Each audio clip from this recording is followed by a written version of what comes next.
प्रत्यय द्यायचा म्हणजे तो असा की श्रीराम प्रभूंच्या पदस्पर्शाने पावन झालेल्या अष्टागावामध्ये चालू असलेला अखंड हरिनाम सप्ताह आणि या सप्त्यातली 7व्या दिवसाची कीर्तन रूपी सेवा हिम्मत पामराज गुंफण्याची संधी मिळाली हे मी माझं परमभाग्य समजतो. ज्यांच्यामुळे मला ही सेवा मिळाली असे सुरेशदादा पवार असतील, संदीपदादा पवार असतील व तुम्ही सर्व ग्रामस्थ मंडळी असाल, तुमच्यामुळे मला ही सेवा मिळाली. तसेच मला कीर्तनाला साथ करण्यासाठी माझी भावभक्ती वारकरी शिक्षण संस्था या ठिकाणी उपस्थित आहे, त्यांचेही आभार मानतो. तसेच साऊंड सिस्टीम आले दादा, त्यांच्यासाठी एकदा जोरात टाळ्या वाजवा.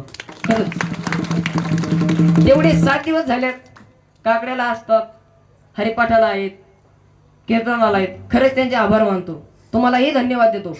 तसेच ज्यांच्यामुळे मी या नारदाच्या गाडीवरती उभं राहण्याचं धाडस करतो ते म्हणजे माझे गुरुवारी हरिभक्तपरायण श्री नवनाथजी महाराज शेळके यांच्या चरणावरती नतमस्तक होतो. व तसेच तुम्ही श्रोते मंडळी, अहो आम्ही काय काय गावामध्ये जातो, इतका मोठा मांडव, इतका मोठा मांडव, पण कीर्तन ऐकण्याकरिता फक्त 5च पांडव आणि जेवायला अख्खा तांडव. इथं पांडव ही भरपूर आहे आणि मांडव ही मोठा आहे, त्यामुळे तुमचेही धन्यवाद मानतो. आणि पंडित भगवंताच्या चरणावरती नतमस्तक होऊन मी माझ्या सेवेला सुरुवात करतो.